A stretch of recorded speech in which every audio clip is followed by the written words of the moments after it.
Pemirsa, kebijakan pemerintah untuk menghapus tenaga honor pada tahun 2023 mendatang tidak semudah yang diinginkan, karena hingga kini masih banyak tenaga honor yang bertugas di bagian non-fungsional, sehingga pemerintah harus duduk bersama untuk mengatasinya.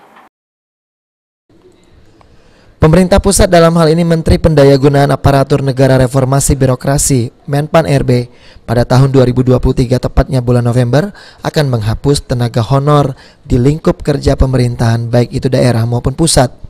Namun demikian kebijakan tersebut tidak semudah dengan penerapannya karena menurut salah satu pengamat kebijakan publik yang juga dosen Universitas Sriwijaya Dr. Tamrin, saat ini masih banyak tenaga honor yang bertugas di bagian administrasi.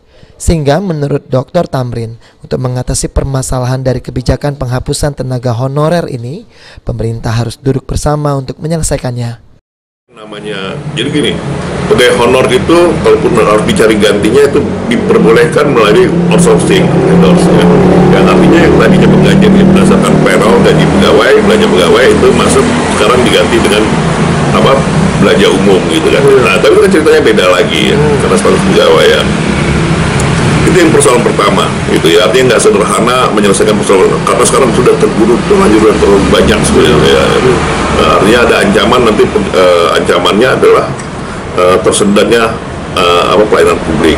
Yang pertama, yang kedua, pegawai honor ini kan tidak hanya pejabat fungsional. Sementara PP 49 mengatakan yang boleh yang boleh untuk jabatan untuk pegawai pemerintahan dan pejabat kerja ini hanya jabatan fungsional dan jabatan pimpinan tinggi utama dan badan tertentu. Bagaimana dengan jabatan administrasi, yang sekarang banyak diisi oleh honor. Nah, sehingga memang persoalannya nggak bisa dengan main ancam begitu saja. Ya memang nggak ada lain, harus duduk bersama gitu ya. Selama itu nggak bisa kita selesaikan dengan. Sementara itu menurut pembina guru honor Syarial mengungkapkan kebijakan penghapusan tenaga honor pada tahun 2023 cukup membuat ketakutan para guru honor karena hingga saat ini pemerintah belum memiliki solusi untuk mengatasi permasalahan tenaga honor karena selama ini mereka sangat membantu kinerja para ASN. Oleh karenanya Syarial menginginkan agar para tenaga honor yang mengabdi segera diselesaikan. Puluhan tahun itu diselesaikan dulu. Nah, sehingga mereka tidak akan menjadi suatu dilema di tahun depan itu.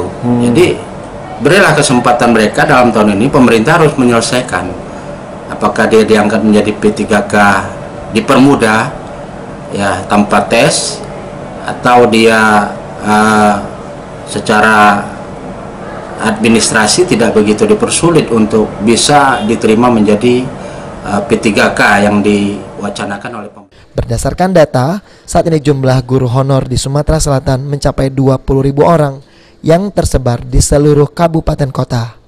Firman Hidayat, PAL TV.